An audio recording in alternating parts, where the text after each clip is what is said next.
Okay, so in this video, we're going to talk all about getting started with n8n, how to create an account, and some of the fundamental lessons that you need to know before building AI agents. So first up, really simple, why should we use n8n and not other platforms like Make.com and Zapier? Now, there's three quick reasons why n8n is the preferred platform of choice for building AI automations and agents. One, n8n is more cost-effective at scale. The problem with other platforms like Zapier is that you're charged for each specific node execution called a zap, whereas n8n is more about execution of the entire workflow. So n8n is more cost effective at scale. n8n also allows you to self-host your workflows, which Make.com and Zapier do not allow. And lastly, n8n is highly customizable. It has over 500 plus integrations, and that is why n8n is the preferred choice for building low-code, no-code AI automations and agents. So jumping into n8n, this is their website right here, and as you can see, there are over 500 integrations that you can use in n8n. You can build multi-step agents with custom tools, you can chat with your own data, you can self-host, all the things that we kind of talked about. You know, there's a community forum, there's lots of docs, use cases,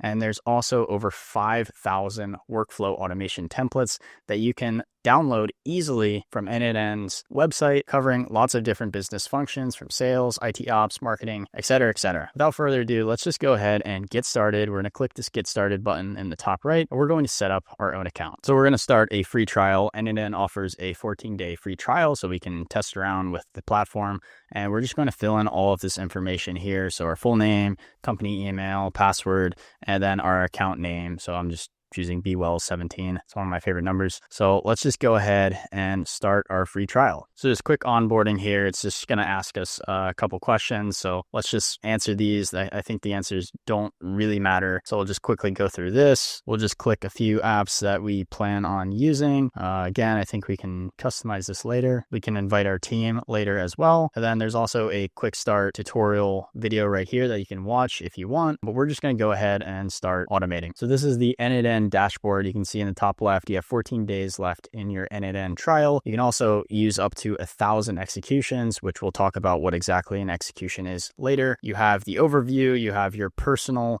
workflows here where we can start from scratch, or you can test a simple AI agent example. And then in the admin dashboard, you have a few options here. This is where you have your instance, which is the n8n dashboard that we just saw that is currently online. You can upgrade your plan. You can go to settings, and this is where you can select different updates to n8n. You can adjust your time zone, do a bunch of cool stuff in here. We're going to head back to the dashboard, open our instance, and then continue. You can click the templates button, which will take you immediately to n8n's template library. It already has pre-selected support, which is what I put in on the onboarding, but you can take that off, and now you have 5,000 workflow automation templates that you can choose from. But I think what we're going to do here is we're just going to start building from scratch. So we're going to go to personal, start from scratch, and this should create a workflow for us. So this is a blank workflow, and a few things to note is that in the top left, this is where we name our workflow. So I'm just going to name it demo. You can add different tags if you wanted to label each workflow based on the business function, whether it's customer support, content creation, you can add tags there. This is the editor where you can actually build out the workflow. In the top right is where you can activate your workflow. There used to be a limit on the number of active workflows that you can have, but now you can have unlimited active workflows, and instead the pricing is more about executions as well. And just to cover pricing for n8n, there's a few different plans for n8n, but the lowest tier, the starter plan, should cover most people, and that's 2,500 workflow executions, which you can have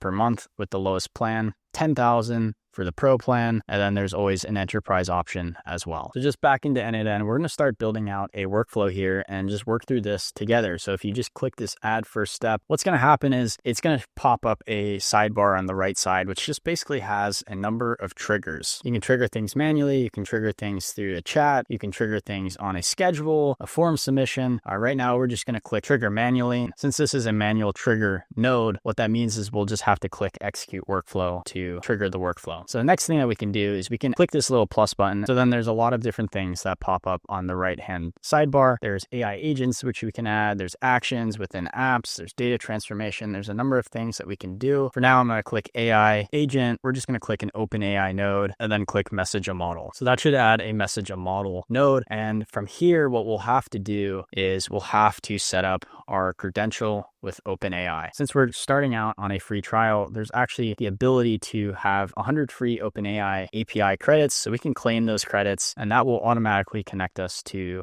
a few models of OpenAI's. So what we'll do now is we'll choose the model that we want to talk to. I'm just going to choose GPT 4.1 mini. And then down here, we'll have our user prompt. And right now, the actual content of that prompt is blank. So I might just type in, tell me a story. So if you think about ChatGPT, for example, this is what we'd be typing in to ChatGPT, and ChatGPT would then give us a response. So we're just going to say, tell me a story, and everything else looks good. And just something to note is that on the left side is the inputs, in the middle is our configuration, and we can move this around however we want. We can make it wider or thinner. And then on the right side, we have our output, and that's the structure for each node in n8n. So what we can do is now zoom out of this and click execute workflow. And what that should do is that should send our prompt to the GPT 4.1 mini model of OpenAI's, and it should output the response as well. So if we just click execute workflow, it's now sending that prompt to OpenAI's model, and we should have that response. So again, we have input on the left and output on the right. So you can see there's different ways to read the inputs and outputs. There's schema, which makes it somewhat easy to read. You can see that the response is within the content right here. And then there's table, which just puts it in the table format. And then there's JSON, which looks a little bit intimidating, but really all it is key value pairs. So you have content paired with the response right here. So we can read the response right here. So remember, we asked it to tell me a story, and it said, sure, here's a short story for you. The Lost Lantern, a small village nestled between rolling hills and thick forests. There lived a young girl named Lila. That's a very long story, and I don't think either of us want to read all of that, but you get the idea. It was able to format a story and respond to us. Now, the cool thing that we can do in n8n is there's lots of different nodes that we can add. We can add a set node to transform that data that we just outputted from the message a model node. So we could add a variable here. We could call it the OpenAI output. The amazing thing about n8n is that everything is drag and drop, and we could just add that content right there, json.message.content, and there it is. And then we can execute that step. And now we have a single variable OpenAI output, which has the story. So really simple.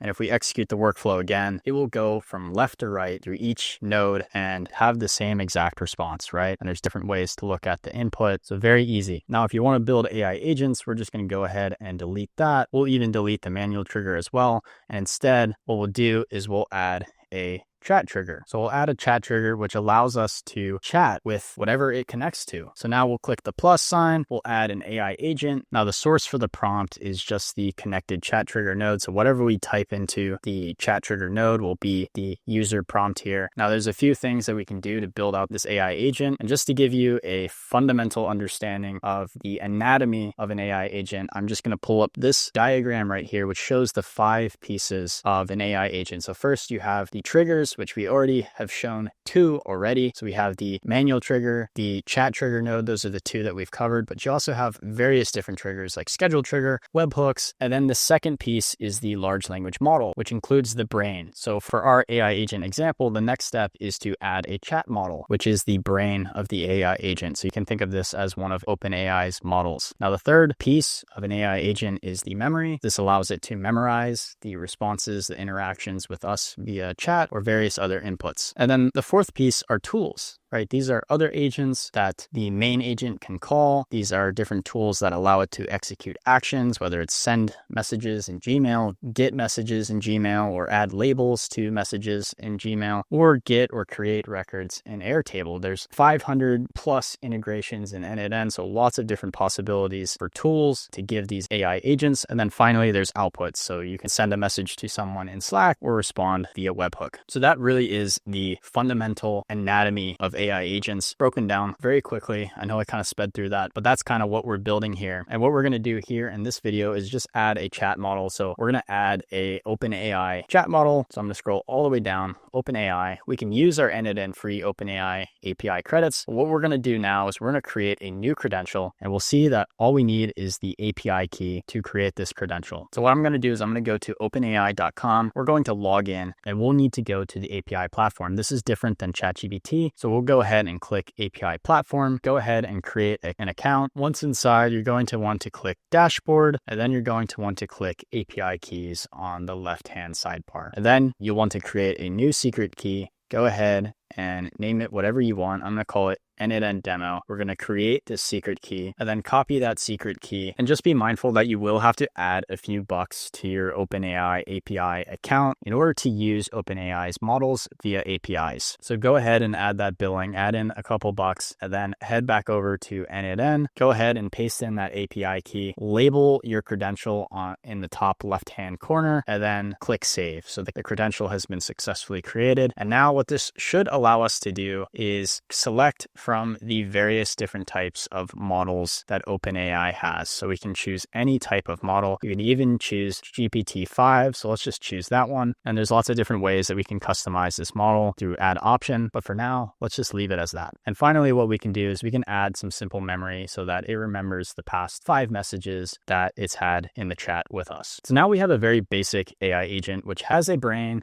it has memory, it has a trigger, and we can actually chat with it and ask it anything. So I'm just going to ask it something random like, so tell me how stem cell therapies work. Something random. We'll just see what happens. And right now it's calling that OpenAI model. It's already used the simple memory and the AI agent is thinking. So everything was executed successfully. And what we can do is we can click into this AI agent and we can see the response on the right-hand side, right? So this is the output. So here's a plain English overview of what stem cell therapy means, what it can and can't do today, and how it's typically used. And you can see that you can again change it from table to schema to JSON. Gives us a very long and detailed explanation detailing exactly what stem cell therapy is. And if you wanted to add a system prompt to this AI agent, all you'd have to do is click add option and click system message. And this is where you'd add a system prompt. Right now, we only have you are a helpful assistant. Now, there's a few other things that we can do here. We can click executions in the top right, and you can see all the different types of executions that we've had, right? So this is the most recent one. This goes back to the message a model automation that we had, and you can just see that it has every single execution that we've done to date. And for each one of these, we could copy this to the editor that we're using right now. Now, if we're going back to the editor, if we wanted to save this, all we'd have to do is click save. If we wanted to chat with the agent, all we'd do is click open chat and just continue chatting with it. And the output would show up on the right-hand side. Now, if you want to import some of the templates, either from n8n or even from my own community where we have tons of tutorials building AI agents, all you'd have to do is click on the video that you want to do, download this JSON file. So go ahead and download, head back to n8n, create a new workflow, and all you'd have to do is click these 3 dots in the top right-hand side and click import from file. And then just select that JSON file that you downloaded, and then boom, there you go. You have your AI agent template loaded into n8n, and then you have the setup guide detailing how to completely set up this AI agent for yourself. And the reason why this works is because everything is built upon JSON. And if you're ever confused about JSON inputs or outputs, you can simply copy paste it into ChatGPT because it understands JSON very well and it will explain it to you very easily. So that's a basic introduction to n8n, how to get started building AI automations and agents, how to import different types of templates. Now, if you're interested in learning more about AI agents and building an n8n, then make sure to check out my free community where I post step-by-step n8n AI agent builds, including setup guides and templates as well. Really appreciate you watching till the end, and hopefully you're ready to start building some really powerful AI agents in n8n. I'll see you in the next one. Thanks.